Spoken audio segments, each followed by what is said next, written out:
What's going on, everyone? Welcome to another edition of the Victory Life Legacy Spotlight. Today, I have a longtime friend, a very special guest joining the show. We are joined, ladies and gentlemen, to my Victory Life peeps. We are joined by Dr. Yolanda Avent joins the show. Special guest is going to talk about her business, her journey to becoming a Ph.D., and all the great things she's doing in the community for people of color, especially women of color, but also the journey to get there.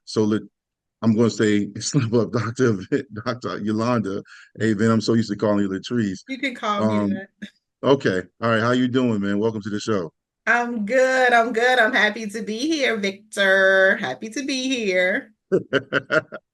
I'm happy to have you on, man. This is a long time coming, as I told you in playing this, and then even before I had recorded. I admire all the great things you're doing, man. You are CEO and founder of, let me get this right, Avent Diversity Consulting LLC. We're going to Yes, dive into that. That is something you started, what, a few years ago, right? in 2020.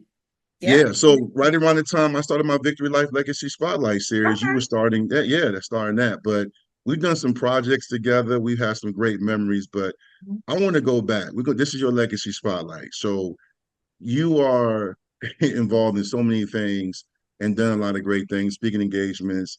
You're a woman, a Delta Sigma Theta Incorporated, Yeah. sorority member. And my mom's a Delta. I always say that because I know what that's about. I grew up with the elephants in the living room. But long before you became a Delta, before you became a doctor, you were a regular student at Tech. You're from the 804. You're from Highland Springs.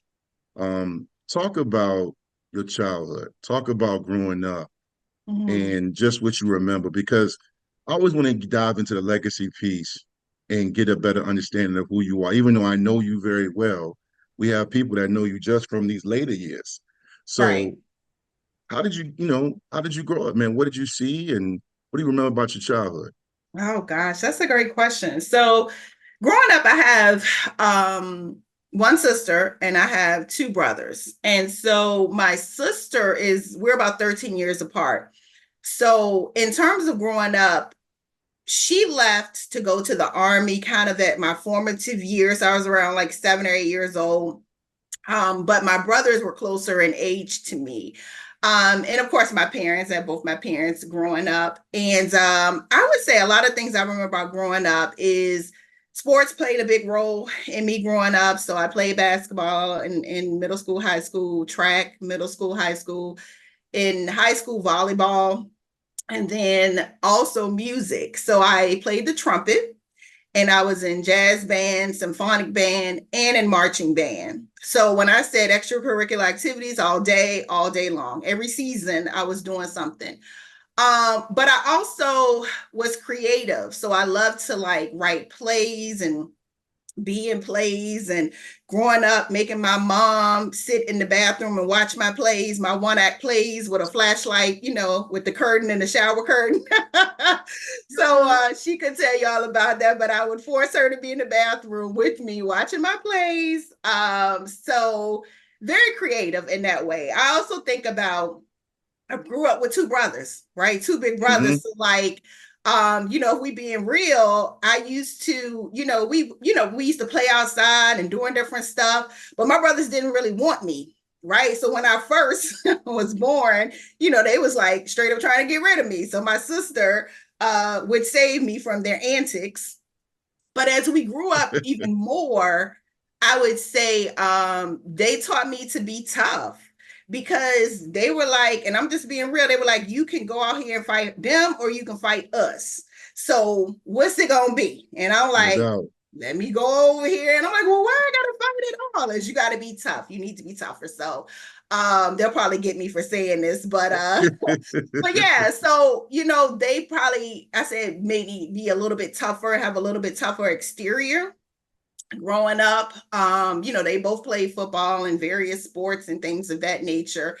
But growing up, I think that, along with church and like we would go to church and like our church environment. I grew up Pentecostal. And so just looking at overall kind of all of those things and how they made who I am as a person. But school was really important to me. I got really good grades, but I talked a lot. Right. So like in class, I got really good grades, but everything on every report card, talk too much, disturbing other students, talk too much, right? So then I would get it from my parents, but then I would get it from my coaches. But I'm like, but I got an A. Like, why do you care? I got an A. And they're like, Avent, you got to stop talking so much. Your teachers, da da da da da. So I'm like, but look what that did for me now, right? Is what I do for a living. So, so yeah, definitely got talked too much a lot, but I loved school and I loved, sports in particular and what that did for me, and how that helped me as a person, as an individual, especially with discipline. Yeah, no doubt, man. And I'm not surprised about the talk too much, but you and I are extremely close. We met, which we can really touch on here in a second, in 1994. So we've always had some great conversations. But as you mentioned, your propensity to speak has really propelled you in the position of being a leader in a lot of areas in your life, professionally and personally. But let's talk about it, man. You went to the great Highland Springs. You're a Springer. I'm from the 757. We knew about Highland Springs, but since our mutual friend Lauren Johnson went there as a head coach, they've always produced some very good athletes, especially in football and other sports. But, here lately, state championships and, I went to a lot of state championship playoff games. I never realized until I got older and going to those games, the Springer alumni is very passionate and very deep when it goes a long way. Um, Talk about Highland Springs. Richmond, we we have a lot of friends from 804 and the whole thing with the Shawty and the South Side and all of that. You hear so many things, but there are a lot of great people from Richmond. I've grown close with a lot of them, especially you. But just talk about, taking to that next level when you got from, being a young lady and getting to high school, your time in high school and being a Springer. What do you remember? What do you recall about that? High school. I would say what I recall in high school most again is the activities that I did, right? And the people that I met as a result. So when I say that, in high school, with track and field, for instance, you met like a whole group of people within the region, because we used to have these, regional events and indoor track and outdoor track and basketball and all of these things. I learned a lot about myself.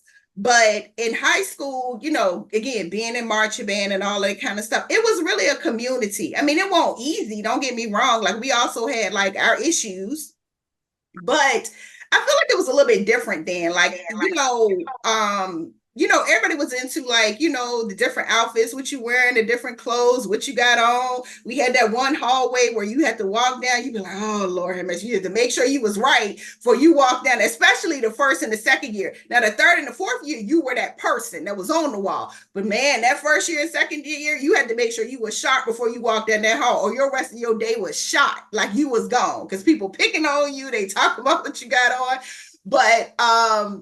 But I never felt like it was like to the point where it was like, how now it's just kind of, it gets out of control. You know what I mean? I felt like it was something that was more controlled than it is like now, where it's just like, now it's getting to where it's like violent and all of that kind of stuff. And not to say that we didn't have issues and people ain't fight, but you could fight and like be okay, like the next day or the next week. Like, I'm not trying to come to your house. We're not doing all that.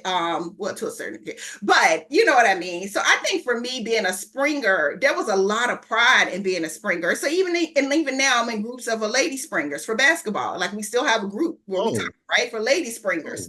So I think that and trying to support the Lady Springers. So like when they were about to go to the championship and trying to provide funding and looking like what it was in that group for Lady Springer. So I think the alumni, my brothers went to Highland Springs, my sister went to Highland Springs. So like we all went to Highland Springs. I think that there was such a bond. I think even with the coaches, even with like the principal, and even with the Springer community now, you talk about LJ. And looking at what he's done there, and again, trying to support so that they can continue to do more. So yeah, I have really, my experience at Highland Springs was great. Again, it doesn't mean that there weren't things that happened, but I had a really good time in all of the things that I did at Highland Springs, and great teachers that challenged me because I had a mouth, still do. But then I would pop off, right? So and say some stuff to my teachers and stuff. But again, the way I got by with a lot of that stuff because I had good grades, right? So they would, let me pass on some stuff, probably some stuff they shouldn't. But I had a couple of teachers who also pulled me to the side, like, you better than this. Like, you're better than this. And so after a certain amount of time, I kind of, I got a couple act right and was like, you know what? They kept saying, you're a leader and people looking at you. And so, what you going to do with that? I remember having Miss Teacher, her name was Miss Mausers, Miss McNamee now, who really pulled me to the side and was like, you better than this. So yeah, character development also, I think, was one of the things that helped me as well. It's interesting. I ask about high school with a lot of my guests because that's a time in which we really become formulated in who we are and where we want to go. Mm-hmm. Like, you see some stuff for some people, it's the experience through sports, the performing arts, through, our volunteer work or just church activities, or even some childhood traumas. I'm from East End, Newport News, and grew up also in Hampton. So for me, I was motivated. I love where I'm from, but I also wanted to see some different things. So Mm-hmm. for me, this is going to tie into my question to you. I grew up in a very urban area, and I saw a lot of great things, but also some things in which, I grew up around drug dealers and Mm-hmm. despair and poverty. I saw a lot of, childhood issues and trauma. So that kind of led to me wanting to be an athlete. And then also, when I was done, be a licensed therapist, which I'm doing now with Victory Life. You and I'm not sure you noticed, when you and I met in 94, we were part at the time of the largest African American freshman enrollment in Virginia Tech history. Mm-hmm. We were you, me, all of us that came in, Carmela, we came in at a very special time. It was a time during a different world, and Bill Cosby and Martin, where a lot of the shows, they wore the HBCU sweatshirts and hoodies. In the rap videos with Tribe Called Quest and Wu-Tang Clan and Nas, it was a big thing. Sororities and fraternities were really taking off. Not so much they weren't before, but it was just more visible. Mm-hmm. I say that to say you went to Highland Springs, and every time I go down there, it feels like an HBCU community. Um, Mm. from the concessions to, we don't get it up here in Northern Virginia. I'm talking about fish fry sandwiches, uh, wrapped in aluminum foil. That's something I got in the 757. So for you, you grew up around that, yet you chose tech. Interesting. I've never asked you this before. As long as we've been friends, close friends, how did you end up leaving 804, choosing Virginia Tech, a PWI tucked away in the mountain Southwest Virginia? Huh. And we both are proud Hokies, but we became that. How did you get to Tech? So it's interesting that you talk about the dynamics of Holland Springs now. That was not the dynamics of Holland Springs then. The Oh, demographics of Holland Springs have shifted in the years. So oh, when I went to Holland Springs, it was about, I would say 60% white, 40% black.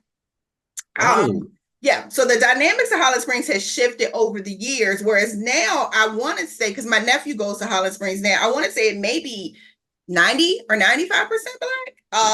it's definitely dark over If it's not, if it's not it's melanin based, for sure, right? So maybe even I would say 50-50 let's say 50-50 when I went to Holland Springs. And that's not account to other races, but at least from a black and white perspective, it's about 50-50. there. So we were not, I'm gonna give you an example. In marching band, we were dying to play black music. Our marching band director was like, nope, you can get this Hall and Oates and call it a day. But what you're not No, gonna no do, stress flap though. what Hall and Oates, yes. But and I love Hall and Oates, but at the time, I'm like, can we play some, some real stuff? Because we playing against people like John Marshall, and they coming over here dogging us as a band. We sitting here looking stupid because we can't play nothing back. And then our people on our side over there jamming to what Armstrong and them play. I'm like, this is It was like embarrassing. drumline. It was like Right. drumline. So we had a couple of people who were our drummers and some other people that we would wait to after practice, and then we would play like we learned like Lock It. Do you remember Lock? Like we would learn like other. I'm telling you, because we didn't want to be embarrassed, so we would wait to after practice to play to learn the black stuff, so that we weren't we weren't embarrassed. But So that's why I say the dynamics changed, because that wasn't the case then. We had regular old hamburger hot dogs, and they want no fish fry, won't none of that. We had to wear the exact outfit, do the show. The halftime show was not, it was a lot of white based, I guess you could say, type of music, I was classical crazy. I music. did not know that about Holland Springs, Yeah. but I'm not from Richmond. It Yeah. definitely was different. So, but how I chose tech, let me tell you the first thing, if I'm being real, tech sent out a free application. Okay, so back then it wasn't the college where you get online now and it's like the common app. You had applications you had to fill out. I did not want to go to tech. I wanted to go to Morgan State. Wow. I wanted to go to Morgan State. I had it set in my head. That's why I was going to Morgan State. And so tech sent that free application. And so I was like, well, I'll fill it out, right? I'll fill out all the things, and it's free, so why not? I also had a really good close group of friends at that time. So Monifa Coleman and Lakeisha Henderson, who went to tech, we were really tight. And so one of the things I will always say about them that I appreciate is that we pushed each other to be the best we could be. We competed in academics. We competed to see who could get the most honors classes, who could be the best in sports. We competed, but it was in love. And I always think and appreciate them because they don't know how much they really pushed me, where I was like trying to be my best to make sure that, we competed that way, right? To be the best. But Keisha applied. And so she was like, are you applying? I was like, no. I was like, all right, I'm going to apply. So I applied to tech. And tech gave me a good amount of money at first, but it still wasn't enough. And I was like, my mom was like, yeah, well, Morgan State is not giving you even that much, and it's out of state.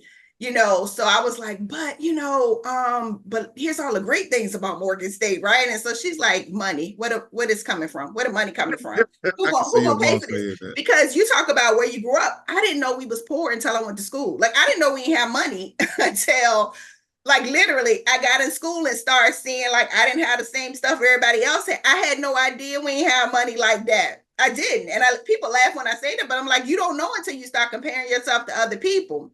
So tech ended up giving me some more. I ended up calling. I don't know if you remember him. He was only there for a little while, but his name was Dr. Jenkins, Dr. Thomas Jenkins, and he worked in admissions. Name sounds familiar. And he was just, I called one day and he answered the phone. I don't think he was even supposed to answer the phone, but I think that was just God. And I was like, I can't come there unless I have some more money. And so he was like, because the first person I talked to was like, I can't do anything for you. That's your package is your package.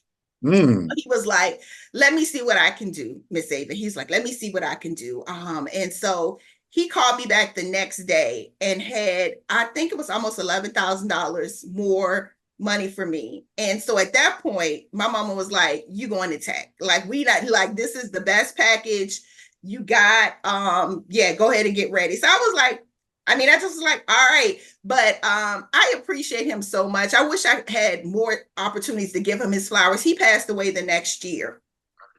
But I wish I had an opportunity because he was really instrumental for me going to tech, Dr. Thomas Jenkins. He definitely was instrumental in me going there. Probably a lot of Black kids, to be honest, going there. Yeah, man. We're giving him his flowers now, and shout out to him, man. Praise up for him. That's pretty interesting how things work out. I don't take it the wrong way, but I could see you at Morgan State. I had some friends at Morgan State, so knowing you back in the day when I met you in '94, I could see you at Morgan State. But you had a great time at Virginia Tech. You got a great degree. It's the family atmosphere, similar to what you mentioned about Highland Springs, because it was such a big university then and now.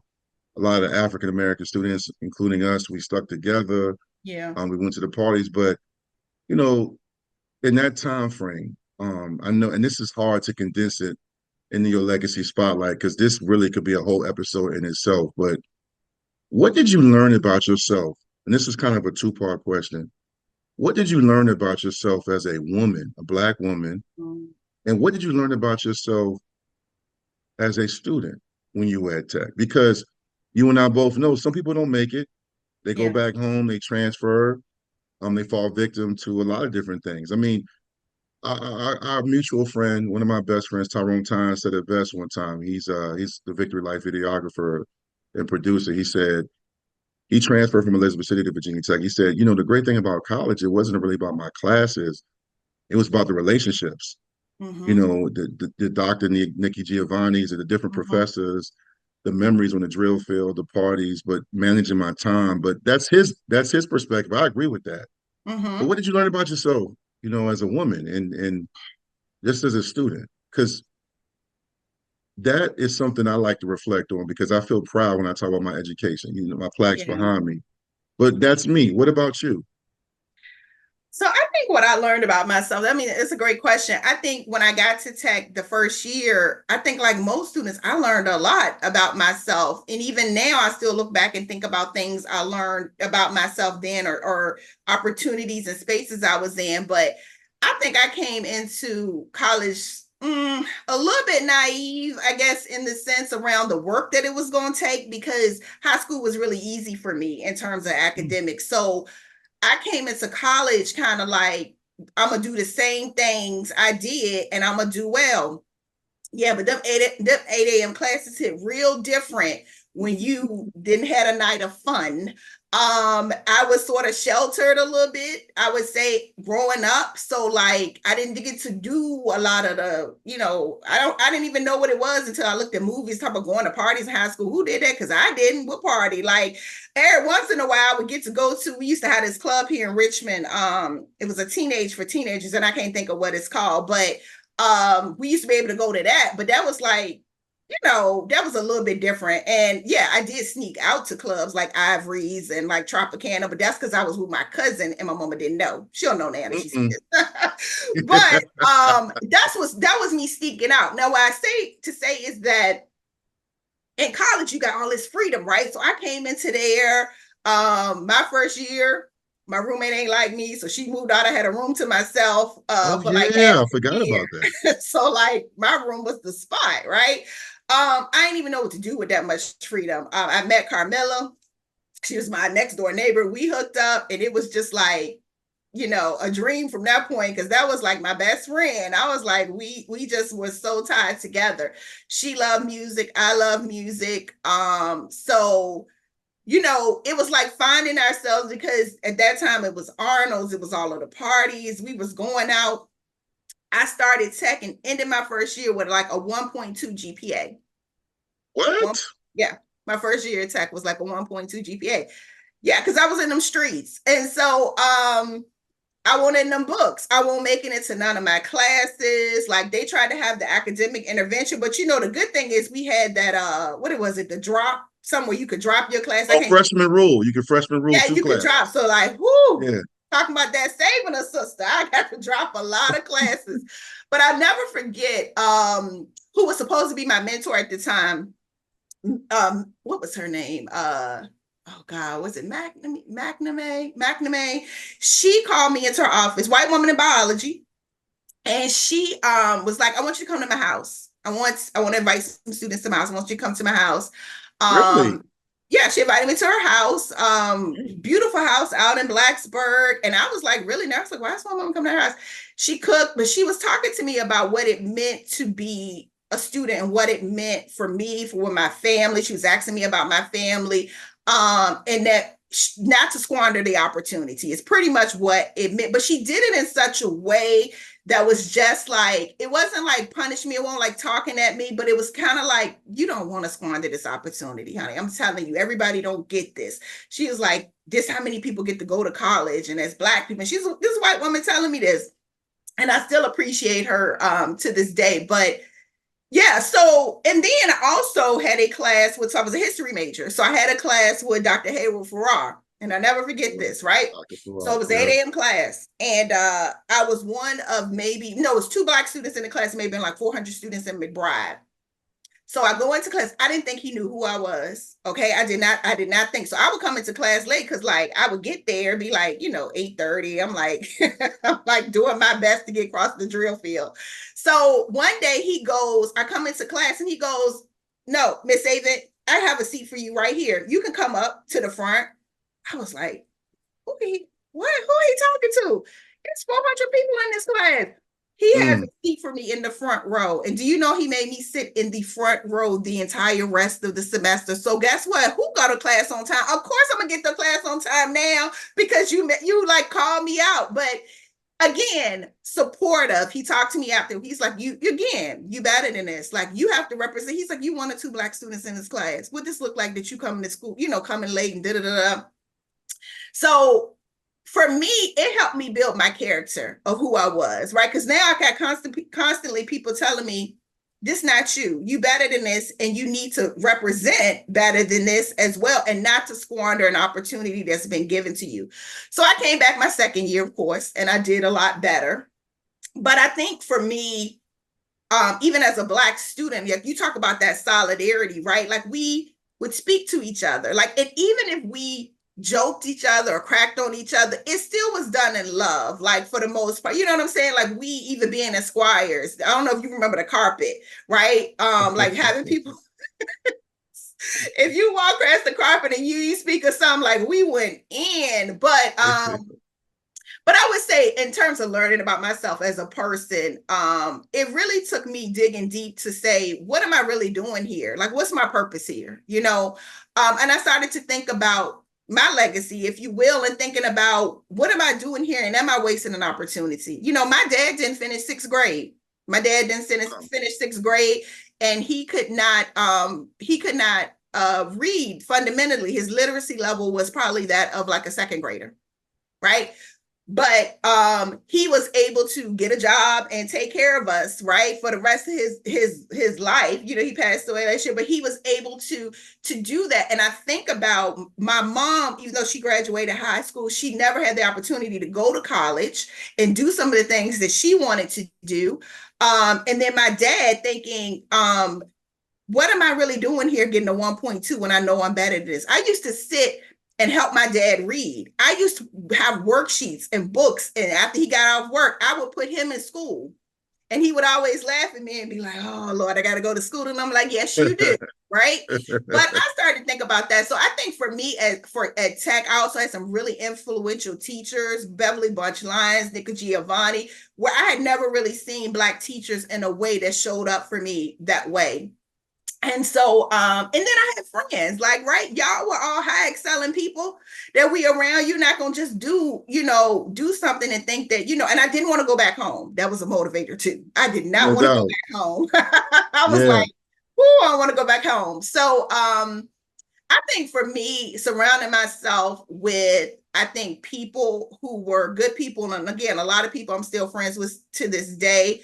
I think joining, Delta Sigma Theta Sorority Incorporated helped me be around like-minded people, and it kind of helped me frame some of the things I already knew that I wanted to do, but help frame it in a way that talked about what sisterhood can really look like, what, serving your community can look like with a group of like-minded women.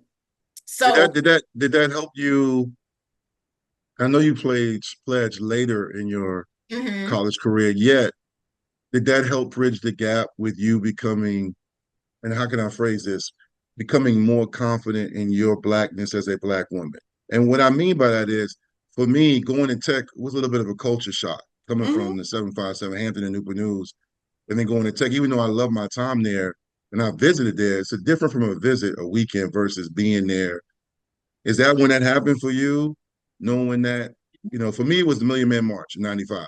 That was when all of us on the team, all the African American, the Black players, drove from Virginia Tech. We all carpooled, 20-some cars deep back to DC. I didn't know that.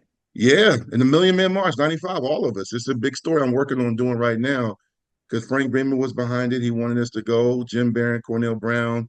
We met with Coach Beamer the night before it happened in his office after midnight, and we all ran back to our dorms and apartment. We met and we drove up there.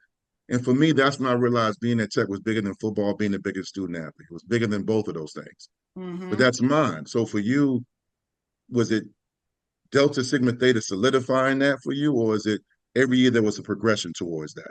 I think every year there was a progression. I don't think it was just Delta that solidified that. I mean, the first year we got there, you know that the Ku Klux Klan marched through downtown, right? The I first hear year about it. Yeah, that we I heard got about there. it. Yeah. Then I don't know if you remember the Ebonics application that was sent out. Do you remember that when the students? I don't. So there was a white student who sent out the Ebonics application to all of our emails that basically said, like, you ghetto, if you Black, if you do this, all Black people on welfare, all of this, that's what stimulated us getting the diversity position, right? That's what actually stimulated us getting that, because we did a whole protest. So in the Black Student Union, there was a whole protest around this Ebonics application that had went out, and the fact that no one from administration was saying anything. How did he, this person got our emails, and then so it was like a progression, I think, for me in looking at how these things are happening. It was a culture shock, right? It definitely was a culture shock.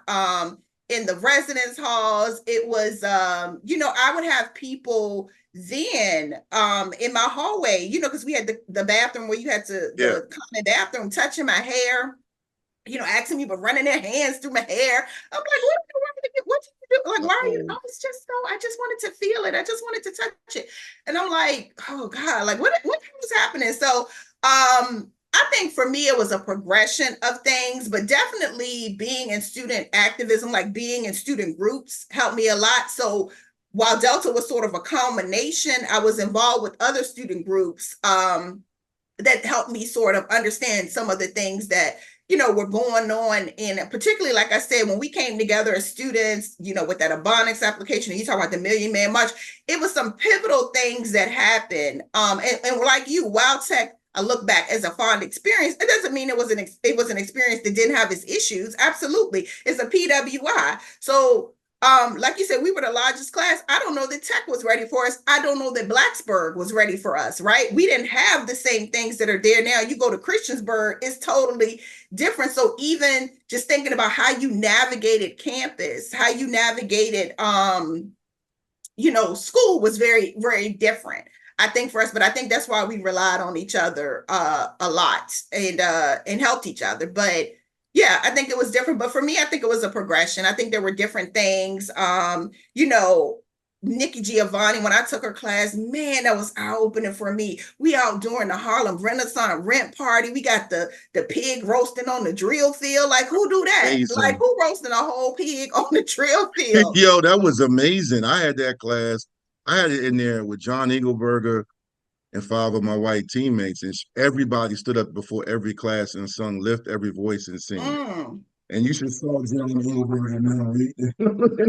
It was, but they sung it, and she, I came from the church. My dad being a preacher, mother being a wife of a minister, and also a daughter of a minister. So, in February, that's something we sung in the AME church all the time, whether you were AME or Baptist, or just at a rec center. That was just something our culture, we did, and it wasn't foreign to me. But there were even some of my peers in there as Black students who were a little bit caught off guard and educated about that song. I was kind of shocked that they didn't know. So Nikki Giovanni was very raw. I'm glad you brought her up again, because she was instrumental in a lot of our lives in regards to understanding our Blackness and what it meant to be a Black student at Virginia Tech.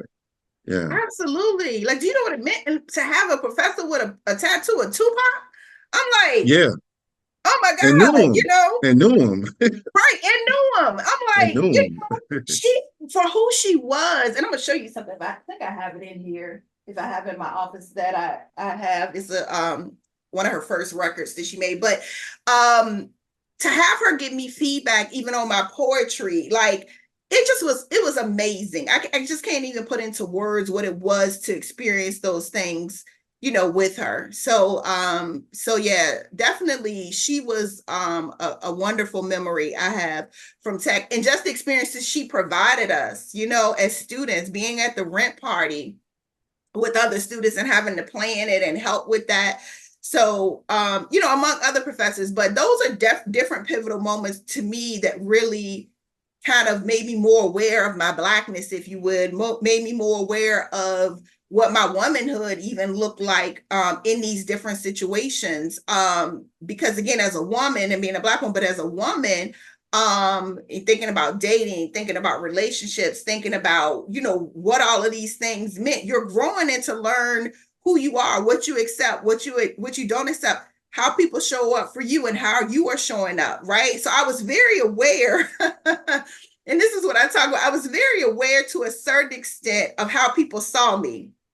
Mm. Um, I don't know that I always saw myself the way people saw me, but I think people saw me, certain groups of people saw me as mean. Um, certain groups, be quiet. Certain groups of people I think saw me as just, maybe not the nicest person. But on the flip side of that, certain people saw me as funny and nice and chill and cool. I used to cook. I love to cook, right? So for me, that was a way that I show love to people. So like invite y'all all over for food, that was definitely a way that I show love. So I think, but I think I was aware of how people saw me. And strategically, I probably used that to my advantage in many different situations and ways. So yeah, but it helped me kind of having other people kind of tell me what they saw kind of helped me see myself a little bit better and why people, said those things to me. So, or felt that I was a certain kind of way. I wasn't Yeah, angry. I saw all of those personalities and attributes. I did. But we're gonna focus on your legacy spotlight, because I know we were growing up. The one thing I tell people now is we had the benefit of growing up together on that campus and beyond without social media.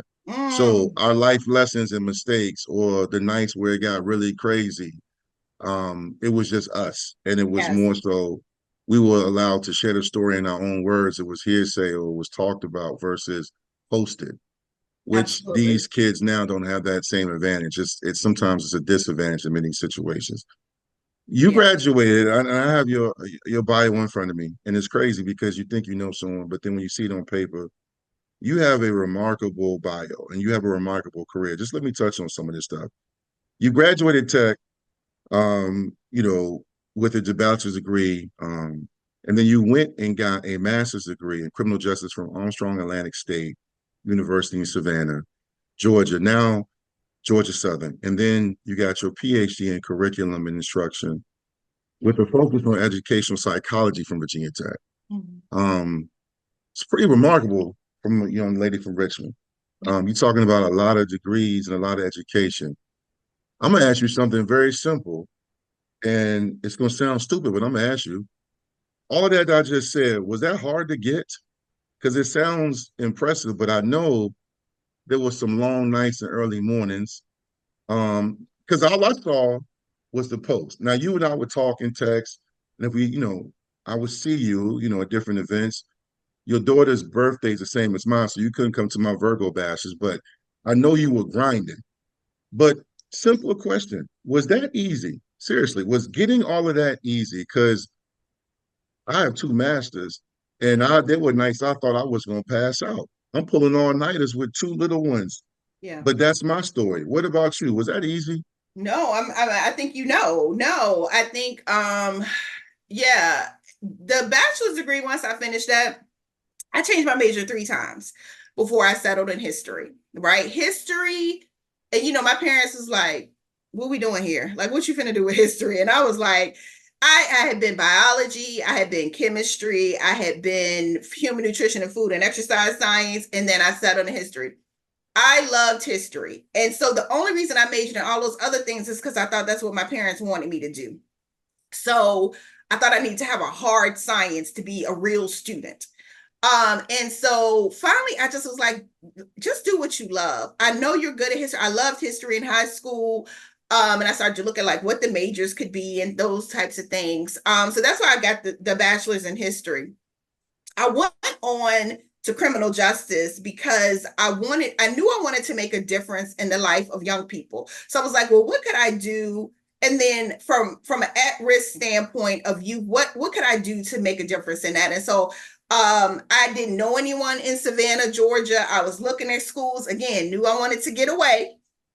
I basically met with the dean on the phone and talked about the program. I applied, I got in sight unseen to Savannah, and you might not notice, but I so I basically drove a huge U-Haul truck down to Savannah, Georgia by myself.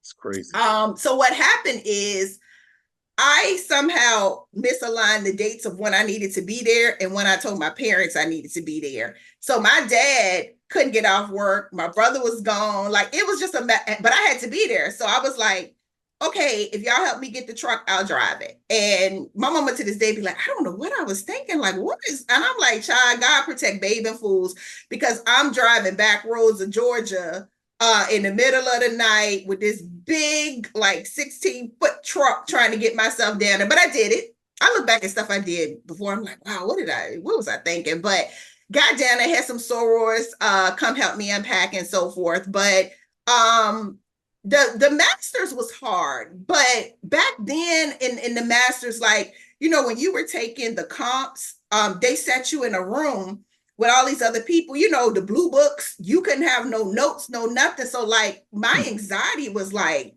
whoa, how am I gonna remember all this stuff from 2 years? You want me to remember, and I don't know what the question's gonna be.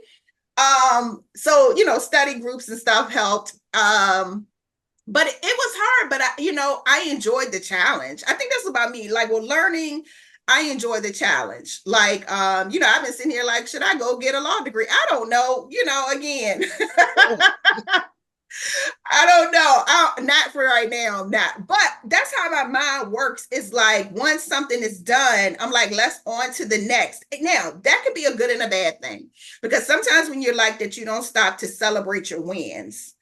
Right. So even when I finished my Ph.D., which you're talking about the late nights, working full time, even, with the business and all of the other things that life is happening. I had a good support group. So a lot of people I would stay up with. My friend, Dr. Larika Yancey, her and I would be cutting up late at night, from like 12 to 6 a.m. in the morning was our study session time, right? Then we had to go to work, right? You come back and I'm like, I don't know how. I look back now, we both laugh and we're like, how do we do it? Like, what is wrong with us? And then we both got ADHD. So I'm like, we halfway talking, and on the other half, I'm buying furniture at 2 o'clock in the morning. So I'm like, I don't know what's going on. But it was hard. It definitely was hard. I learned a lot about myself. You got to be able to, you got to be able to take critique in your writing and things that I just didn't know about myself. And so you got to be able to take that to make yourself better. So I had a great chair in Dr. Brenda Brand, and a great committee who was, that was my second committee. That's a whole nother longer story. But my second committee was the committee that got me through, and I truly appreciate them. But it was hard. But you know what, Vic? Here's the thing, and this is what I say to my daughter. We can do hard things all the time. It's a matter of what we choose to do is hard. We do hard things all the time. And, because a lot of things came easy for her, but then when stuff started to get hard in middle school, she's like, I don't want to do it. You don't want to do it because it's not as easy for you, right? But the outcome is going to be even better, because what you've learned, you've grown from what you're doing, instead of something just coming easy. So yeah, it definitely was hard, but I learned a lot, and yeah, I think that you just have to put your mind to it and do these things and have a good support system is all I can say, and not be somebody who need a lot of sleep. Yeah, no, you're definitely passionate. You're living with passion and purpose. That's why you got a Victory Life shout out a few weeks ago on the Victory Life Instagram and Facebook page, because what you're doing is remarkable. And speaking of that, I want to talk about your remarkable business that you started in 2020 while being a mother, while working. You started the Avent Diversity Consulting LLC. Yeah. And a lot of people are learning more about that. You've done some great work. I see you on LinkedIn. I see you on social media. I know you've done some speaking engagements, but just for everyone that's going to see this when I post this and watching right now, let's elaborate a little bit more on what that company is and what you do with that company. Because, 2020 was a rough year for this world. But what I saw, and that's why I want to make sure I shout people like you out, and Lori Mans and other people, even my guy Manny, who wrote a book. There were a lot of people that rose from the ashes in 2020. Yeah. You had the verses, you had things, Latin Art Culture, but you also had the Victory Life Legacy Spotlight series I started, the Victory Life movement. I saw a lot of people doing different things. We saw entrepreneurship take a big rise. More critical thinkers and people like yourself became empowered, and you've always been someone of a go-getter. But this is something that I think is very impressive what you're doing. But let everyone know what this business is and the movement you have going on with your consulting business. Yeah, so my consulting business started in 2020. I have been wanting to start it for a while because I've been doing consulting for a long time, but I just had never started the business. And during COVID, I was at my parents' house because we could work from home. I was at Virginia Tech, and so we could work from home. So I was at my parents' house, and I just could not get to sleep. Like it felt like if you've ever had something in the pit of your stomach that you know Oh, you like, I gotta do something. And I kept wrestling with, do I start this business? And God was just saying, do it. You gotta do it. And I'm telling you, that night, it's like 3 o'clock in the morning. I'm like, everything trying to go to sleep, and I cannot go to sleep. I opened up my laptop, literally applied for the LLC, got my EIN number, slept like a baby. Slept like a baby. After wow. I did that, I was knocked out like a light. Okay. Because I Okay. think when God tell you to move and he tell you to do something, you got to be obedient, right? And there's consequences to not being obedient. And I kept saying, no, God, next year. I'll do it next year when I'm in a better place and I got more time. And, Kendall don't got these activities. I can do this. And God was like, that's cool, but that's not what I told you to do. And so the confirmation for me is when I was literally able to fall right asleep, when I'm wide awake and I'm able to fall right asleep after that and slept like a baby. So started it. And a lot of my business in the beginning was word of mouth. So we are a full service diversity, equity, inclusion, and accessibility company. We do everything from trainings to strategic alignments, DEI audits of your organization. We do organizational assessments. Like I said, workshops and trainings, culture audits. So we do a lot of things. So anything DEI, right? We can look at your HR and talk about how does human resources affect the employee cycle for retention? What does accessibility look like for your organization? What does wellness look like for your organization? Like, do you basically have a healthy organization? People always talk about the different words, right? Diversity, equity, inclusion, justice. It's going to continue to change. It's changed from years. It's going to continue. Here's the thing that don't change. DEI is about having a healthy relationship, healthy people. That's the bottom line of what it's about. Can people come to you as their authentic selves and have a healthy experience in your organization? That's what I do every day. I do leadership coaching with CEOs. We talk about these very things. And I always tell CEOs, what is the one question you don't want anybody to ask you? And that's what you should have an answer for. Right? Instead of sitting there being scared, because, when you do that, you're going to probably get an open letter from some employee or somebody about something they don't like or, whatever. But what is that one thing around DEI you don't want anybody to ask you, and then answer it for yourself? But for me, in this business, we've been really blessed because a lot of my businesses come from word of mouth and people that I used to know. And they'd be like, hey, Yolanda's really good at this. You should, hire her. One of my first or second companies, actually my first company that I work with, again, word of mouth, my line sister, Dr. Nakina Douglas Glenn, was like, hey, did you get your LLC? Okay, I got this place, the Health Brigade in Virginia. It used to be called a Fan-Free Clinic. It was like, they need you to do some work. And I was like, okay, I didn't have my website up. I'm like, Kina, I just started, but I was like, you know what? Just say yes. You can do it, scared, but do it anyway. So had them as a client, as I'm going, I'm putting stuff together, making up curriculum, like doing stuff as we go along. But do it and did a great job, right? Because that's important, to do a good job so that you can continue that. Because again, I'm going on my name. Like I don't have no other clients, this is my name. And then someone called me, again, another friend sort of met somebody, recommended, called me from Sheetz.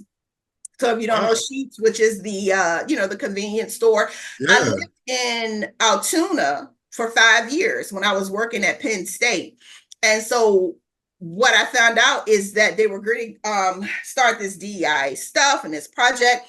And the CEO wanted somebody who knew the environment they were in, right? And I lived in Altoona for 5 years. So this kind of, it talks about, to me, how God places you in situations. I went to Altoona just, to kind of leverage the job and the position. Altoona is about 99% white. Yeah. Other than the campus is about 99% white. And so being there for that 5 years, and I stayed because of the quality of life. I had a great supervisor. That's where I had Kendall. I had a great supervisor. But I say that to say, look at how that worked. I left, and years later, right, they're looking for somebody to do DEI, but they also, what put me over the top is because I knew the area. I knew the challenges that they were going to have. I knew all of that. So I got on a phone call with their CEO. He wanted to talk to me, got on a phone call with their CEO, Travis. And he was like, yeah, let's make this happen. And so what is this, 4 years later, they're still a Yeah. client. Still working with them and still have done some great work with them. But that was my second, I want to say they were my second or third client. And again, God just started opening up doors again from that point. So a lot of this word of mouth, had a hokey connection for one of mine to were like, yeah, come in here and do this work. So it's just kind of grown from that point, to be honest with you. And I love the work we do. I have a team of about 15 consultants who help me do this work. I don't do it alone. I have a wonderful team of consultants, an operation manager, graphic designer, and just people who help me. And I can't say enough about my team because I really do love them. And we work together really well. So yeah, just continuing to trying to grow the business and grow everything out there. This is a spicy climate for DEI right now. Everybody ain't wanting to hear DEI. The people trying to remove it from, you got Florida and Arkansas, Mississippi, even North Carolina has some bills and things coming up. But what I always tell people is that it doesn't matter what language you use, because the fundamentals, you can still do the work. Because the fundamental, what I talked about is like, again, the healthy relationships. So yeah, people may want to talk about and celebrate certain people in history, for instance, Jackie Robinson, but they don't want to talk about why Jackie Robinson couldn't play. But we can talk about Jackie Robinson, but we can't talk about why he couldn't play in the environment that made it so. So I think that, again, we have this really jaded way of looking at history, or the history that we want to perceive it to be. And that's out of fear and it's out of guilt. And that people don't want to be able to look at those things, in a certain way. But what I say is, again, that, in my business, we've really sort of branched out now, where we got our first airport early this year. So I'm excited about that. So we've been working with San Diego Airport and looking to work with more airports, as well as construction. So branching out into construction, financial institutions. So I'm excited about the work that we're doing. One of the things that I talk about the most now, particularly, is really, again, psychological safety in the workplace. And I know, I'm preaching to the choir talking about that with you, but psychological safety in the workplace, which is, again, you don't have to call it diversity and inclusion, but it's all those same things. So you call it what you want to call it, but it still exists in the workplace. And so making sure that people are safe and they feel safe to be able to learn and to be able to grow. But I'll stop there. That's a little bit about my little business. A little bit. That's a lot. You guys are doing amazing things. This is crazy, man. And it's a crazy good thing. We use that word crazy, but I mean in a positive way. It's pretty amazing what you're doing in a short amount of time and the way it's growing so fast and in the right way. It's growing the right way. Some businesses grow and then they fly up and they crash down hard. Yours is ascending the right way. So it's pretty cool. And it's important, it's essential. And I just wanted to touch more about that because I've seen it around online. I'm learning more about it. And obviously, I wanted to promote it here on Your Legacy Spotlight because it's something that I think many people need to know about. And you're doing great work. So now we're going to tap in. I didn't tell you about this because I wanted to be spontaneous. We're going to do what we call wordplay. I do this with some of my guests. I don't prepare them. I don't give them a heads up because I want it to flow naturally. So I have some words here. I've been taking notes like I do with most of my guests. And I'm going to say a name or a word or a phrase. and you're going to just give a brief response to it, right? In your own way, in your own Dr. Avent way. So, I mean, All Dr. Avent, right. excuse me. So here we go. All right. The first one, you ready? Yes. Motherhood. Hard. Um, Forgiveness and loving your heart outside your body. I think with motherhood for me, am I just supposed to say a little bit or just Keep going. You good. You yeah, good. Just I talk. think Yeah, this is good. motherhood for me has been one of the most eye-opening journeys. But the one thing I've learned the most is having to learn how to forgive myself. And to be the mother that I want to be, right? And so learning to forgive myself, I would say. So my daughter, Kendall, is on the autism spectrum, and so she has Asperger's. And so for me, learning about her when she was little and growing up and seeing some of those things, I felt a lot of guilt. I felt a lot of shame. I started saying, did I do something wrong during my pregnancy? What did I do? Like all of those things. And I'm like, you know what? It's not about that. She was perfectly designed for me. She absolutely was perfectly designed for me. And so I had to really kind of, for motherhood, learn how to forgive myself for all of these feelings that I had and really understand how to best help her and like how what she needed. And so through speech therapy and behavior skills therapy and all of those kind of things.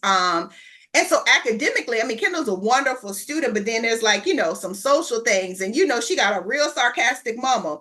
And so for somebody as a mama who real sarcastic, and then your child don't really understand your sarcasm, so can you just be like, are you being for real? Are you being sarcastic? I'm like, girl, I'm being sarcastic. So having to teach her, right, that I'm being sarcastic. But for me, it's definitely been learning about myself, right, and learning about patience, but also seeing myself in her.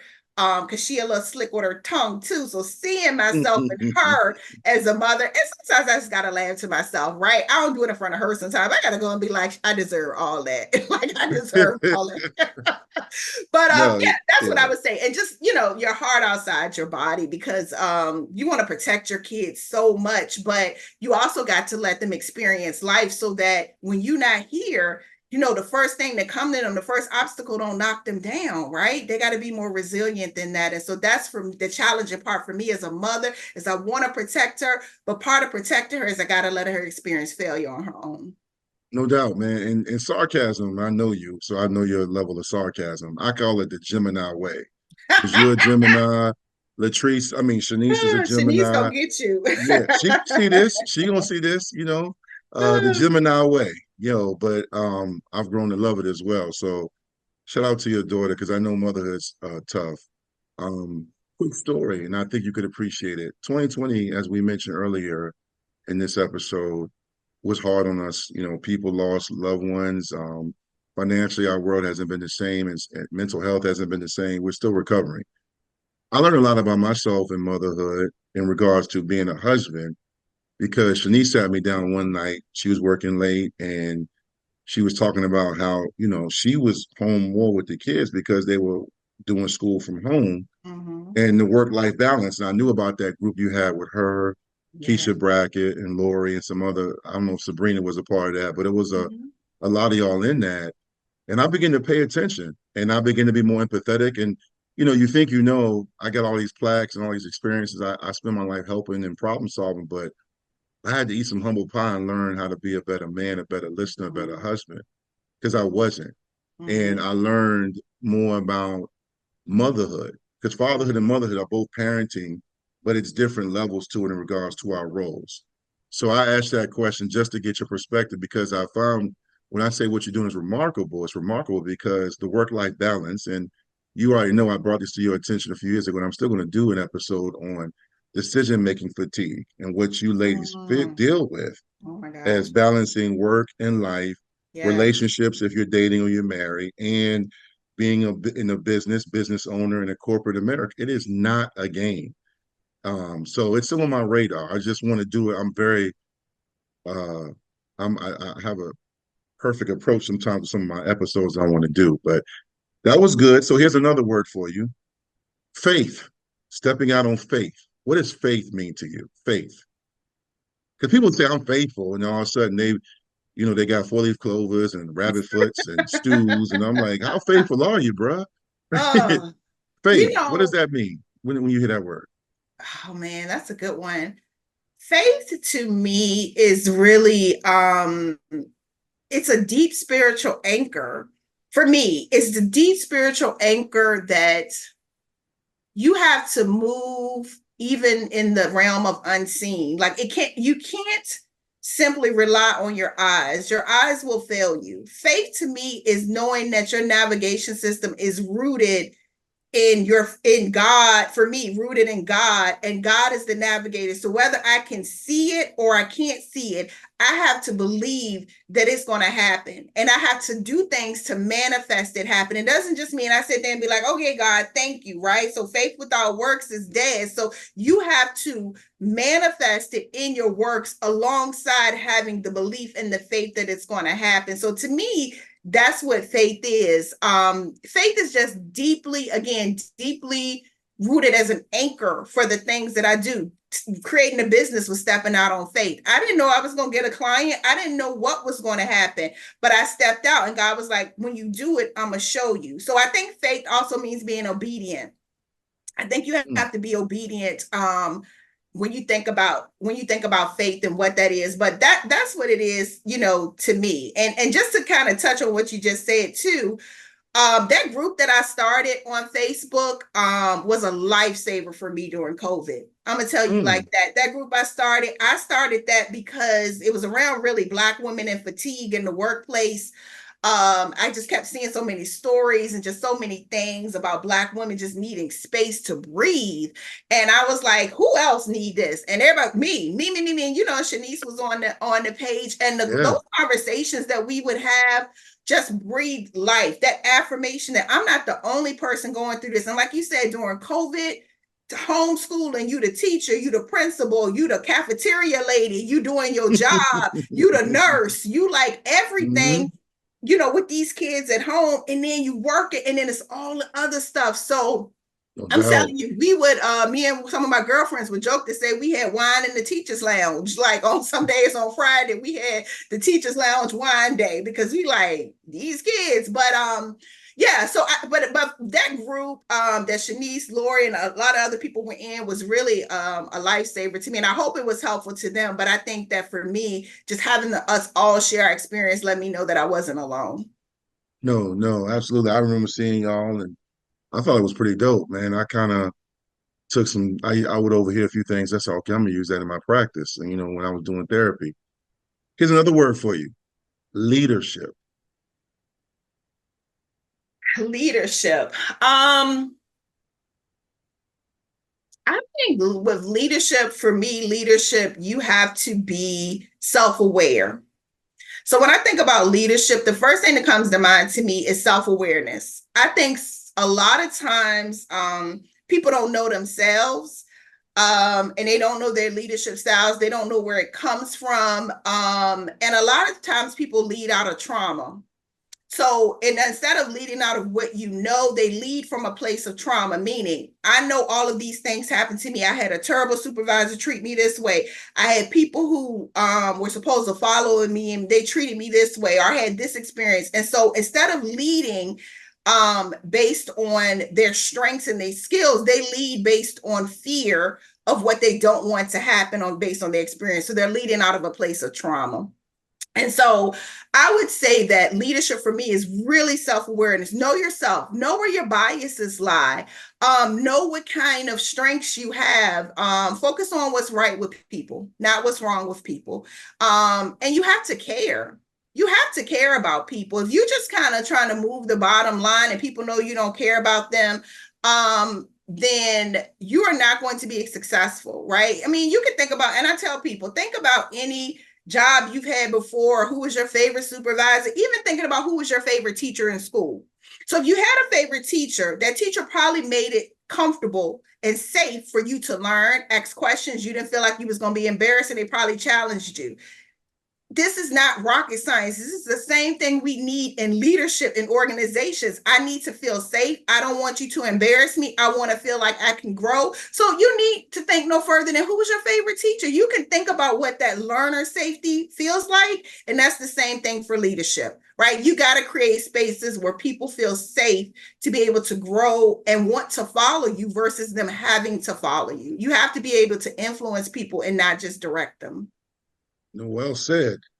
Very well said. Leadership is one of those buzzwords we hear in corporate America, but even being a huge sports guy, I just feel like it's misused and overused and misplaced. And it's one of those things where you have natural leaders and people like yourself who are passionate. And I think one thing you said is pretty spot on, is self-aware, because a lot of people don't understand their strengths and faults as a leader. So well said. Two more words. What are you gonna say? I was going to say, here's the other thing about leadership that really quickly I would say is, when I say people lead from trauma, the other thing is, a lot of times if you're leading from trauma, as the person who's following you, you're not dealing with the leader in front of you. You're dealing with the broken person that's unhealed as a leader with them. So you're not even dealing with the fact they micromanaging you. It's probably not because it's maybe, something that they want to do. They don't know how, right? And that's something that was represented for them. So a lot of times, and again, and talking about coaching, CEOs and people, a lot of times you dealing with their fears, or you dealing with some broken part of them, of something that happened to them that they haven't healed yet. And that's going to show up in their leadership. I see why they listen to you, man. I do. I see. Okay. And you brought up something. This is a good segue to your second to last word when you mentioned trauma and leading out of trauma. Healing. Healing. Lord. Healing. Because 2020 opened up those wounds. We were exposed as a world. Yeah. And in my line of work and mental health, I'm dealing with a lot of people, personally and professionally, who are still healing. But when you hear healing, what comes to mind? Oh gosh, when I hear healing, it's continuous. Healing is continuous. What I also hear, and something I had to learn to do to myself, is forgive myself for a lot of things in my life, right? That I've done, or that I've said, or things in relationships, or things in friendships, whatever the case may be, is really forgive myself and give myself some grace. But healing is continuous.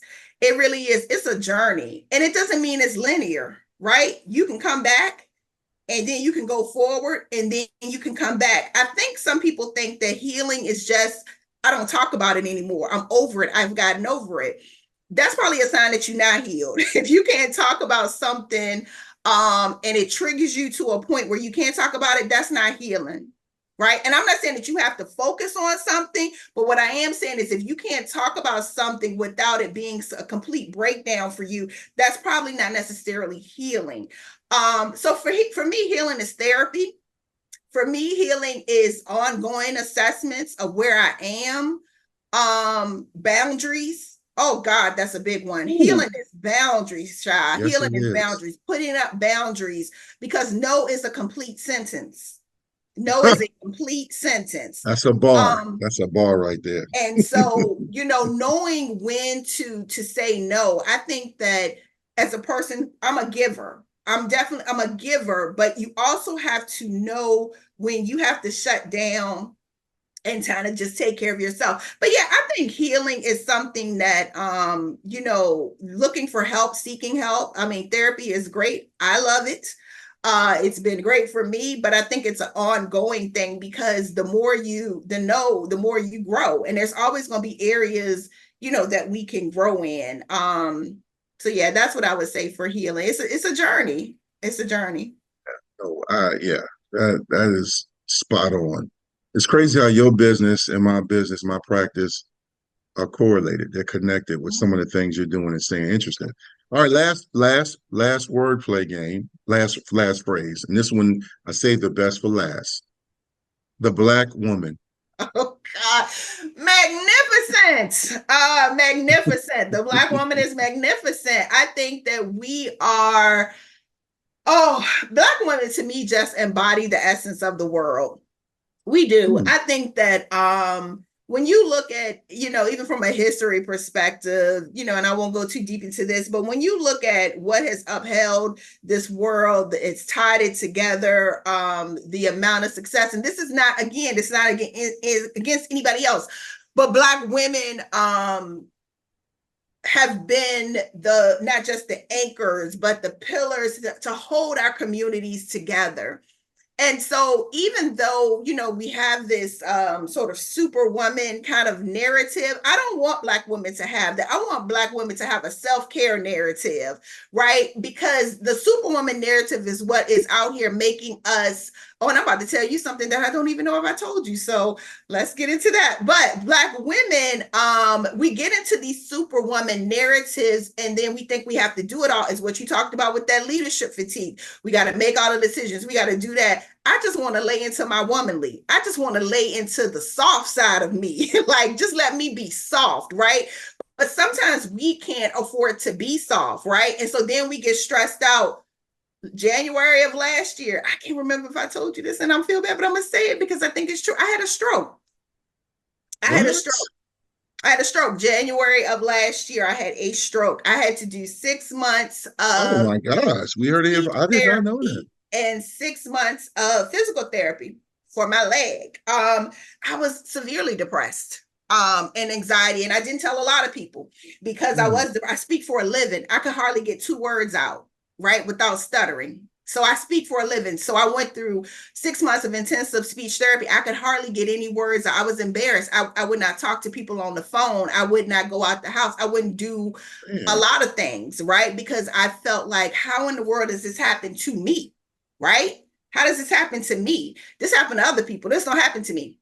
So during that time, it was a really rough time for me, just mentally getting myself back together. But yeah, as a Black, again, as a Black woman, a lot of what I kept thinking about is what are all the things I got to do for other people? I can't do this. I can't do this. I can't do that. And I really had to lay into my village. I really had to lay into my village in a way that I've never had to do before. Because even in my family, I'm the one that people come to fix things. Like, I fix things, right? People come to treats when they want something to be fixed. Yep. But I couldn't do nothing but take care of myself. I mean, it was really eye-opening for me. I couldn't do anything but take care of myself. And I thank God that I'm healed. I'm at a place now, I'm talking to you.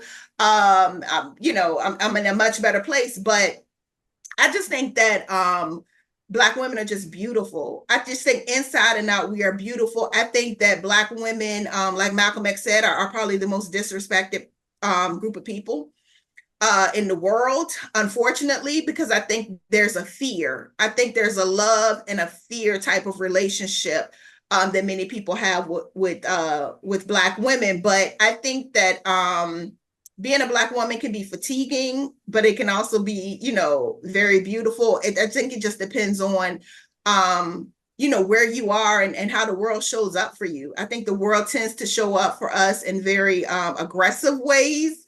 But I think that how we navigate that and our ancestors and just who we are. I love to be around Black women. It fills my bucket to be in spaces with Black women where we can just talk. That's why I said to you, in that group, that was a group of Black women, and that really filled my cup and helped me feel better, because I think a lot of what it is with being a Black woman is knowing that you're not alone in these experiences that you have, because you could be in your head like, did she just say that to me? Did we talk about, like, why is somebody talking? Like, did this happen? And it's the affirmation of knowing it did happen. And here's some things that we can do. You know what I'm saying? So, yeah, I think that's what I would say about being a Black woman. I think, I just think that we are probably some of the most beautiful human beings on earth. No, and I concur. And I'm glad you're healthy and you're back to yourself. I didn't know, but I don't take stuff like that personal, because it's not like back in the burg where, we're in the dorms or the apartments. I mean, real life gets in the way because we're parents, we're problem solvers, we're providers, and things happen. I'm just glad you're here, man. I'm glad you're doing well. You're right about the Black woman. Like I said, I'm not ashamed to tell anybody. I learned a lot about myself and the Black woman, and in my own personal journey, my own personal walk. Mhm. So, and kudos to you. I didn't know you went through, did you say 6 months of rehab?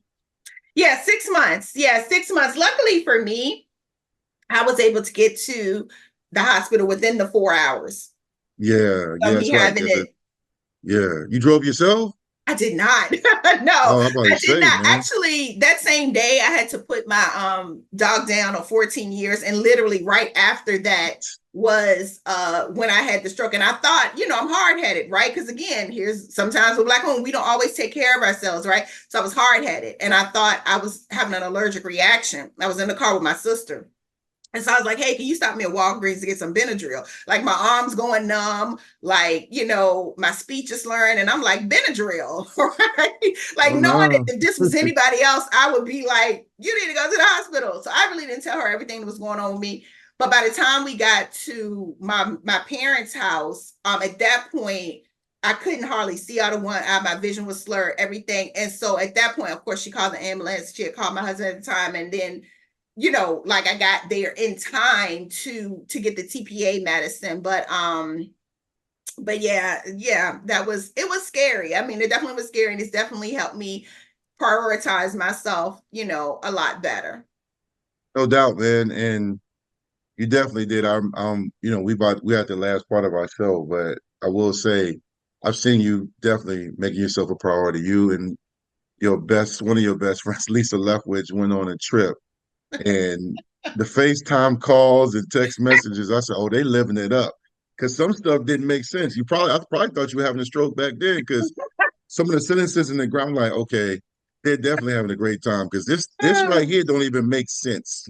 The stroke of alcohol, bro. Yeah, Did we call you in Greece too, or was it in yes, Panama? We yeah. called you And in Greece. y'all did one where y'all were by beaches. Yeah. I mean, I was honored because y'all would just FaceTime me and be like, Victor, and then I'm Oh my like, God. I'm in my office on my car, but those things, honestly, they brighten my day because we're all getting older, man. We've lost some great ones along the way. And that's the cycle of life. So we do have to live in the moment and mindfulness. But, Dr. Yolanda Avent, Latrice, this has been a lot of fun. I typically, when I have these legacy spotlights, I let my guests in with their final thoughts. You have hit everyone, including myself, with some gems, some bars, as the kids say, some great statements about just being insightful, awareness, sacrifice, leadership, all of that stuff. And it's going to be great when everyone sees this. But with that being said, final thoughts. Um, just in reflecting on your journey to where you are now, business owner, a mother, a survivor, a community activist, a leader, a CEO, God has blessed you. He's ordered your steps and you've received it and you've been paying attention Yeah. and you're paying it forward. So I speak for many people in our circle and beyond, and I'm very proud of you. With that being said, you've overcome some serious adversity. You just mentioned overcoming a stroke and putting your dog down. And there's a lot of stuff we didn't get into that you've overcome. Um, so with that being said, those life lessons give us perspective. For Yeah. those watching, what is your feedback and perspective to them? Just in your own words, how do we keep pushing in this thing called life? What do you suggest? What do you recommend to achieve your goals, to maintain work-life balance, and to stay whole mentally, physically, and emotionally?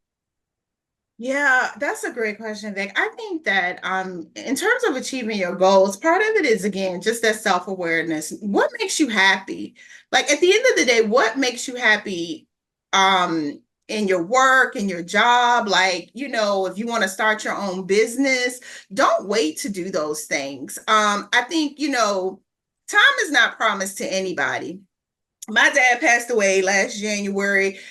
He got sick really quickly, and it was a quick decline. But I am so glad that I started my business, that he got to see Avent Diversity Consulting, right? And as small as it is, I remember giving him my first hat that had Avent Diversity Consulting on it.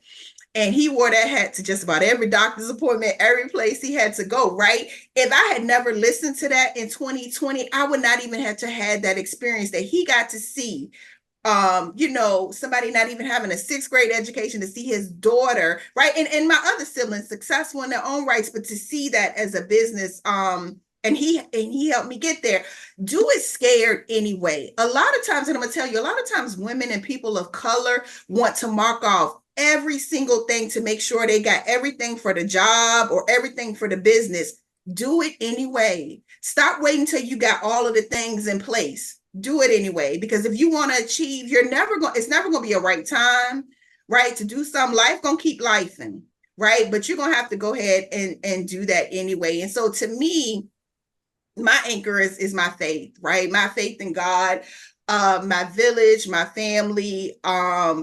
Understand your body and listen to your body, right? You know, psychologically, our body processes emotional rejection and pain the same way it processes physical pain. And so the way that's going to show up is heart attacks, strokes, high blood pressure. So when you feel social rejection, when you feeling racism, discrimination, even as a woman, if you're talking about Black women, if you're feeling disrespected or any of those things as a Black man, all of those things that are microaggressions or bias, they show up not just as your feelings being hurt, but your body processes the same way it processes physical pain. And that's why that stress and those cortisone levels lead to things like disease. So take it seriously and listen to your body is the best thing I can say to you. And sleep. Sleep is really important. But just do it anyway. I see people so many times go out of fear of not wanting to do something, or they say, I'm too old to do it. Well, guess what? You're the youngest you ever going to be today. So if you said I'm too old to do it, then know that you're the youngest that you're ever going to be today. So do it anyway. That's all I can ever tell people is just do it anyway. Do it scared, but do it anyway. That's the best advice I can give. Outstanding, outstanding, outstanding. I completely agree. And you're living proof of that. And so many others in our circle and other living examples. Thank you so much for making time to jump on the Victory Life Legacy Spotlight. Dr. Yolanda Avent. I love saying that. So crazy. From the 804 to the Ph.D. Thank you so much, man. Thank you. For jumping I'm on. so proud of you. I'm so Yeah, proud of you, Vic. I just want to say that if I have a second, I'm just so proud of you. yeah. You have always been such a support for everybody in our circle. And even if we don't talk every day, just who you are as a person, like you don't know. I don't know if you know what your legacy is, but you have just been such a blessing to me. And that's why me and Lisa call you from these places, because you're one of the first people that we think about. So yes, thank you so much. Thank you. It means a lot. I'm gonna change the subject because I'm getting teary-eyed. It means a lot, man. It does. It really does, because one thing to your point, you dropped a lot of gems, but I appreciate life more and more. And I appreciate you and the Lisas and all the other people out there, the Loris and everyone that supports Victory Life, supports your consulting business. I think that is remarkable and amazing. I can't say that enough. I know I keep saying it, but I'm gonna keep saying it over and over again. And to our subscribers, man, please support the Victory Life movement as well as Dr. Avent's cause and her business and her practice. Real quick, how can they find you? So they can find me at www.yolandaavent.com is our website. And you can follow us on Instagram, social media. It's always going to be at Avent Diversity Consulting on LinkedIn, Instagram, and other platforms. So yeah, yolandaavent.com is where you can find us. Yeah, and that's great to hear. Please check her out, especially all the different things she's doing. And make sure you listen to her wise words. And like I say every episode, make sure you continue to support the Victory Life movement, subscribe, like, share this interview and other interviews. Make sure you join the movement and support this channel so you can see great spotlights like this one. And like I say every episode, no matter where you go, no matter what you do, make sure you have a positive impact. You can leave a great legacy. I'm owner and founder Dwight Vick of Victory Life. On behalf of Dr. Yolanda Avent, we say thank you and have a great life and legacy. Thank you.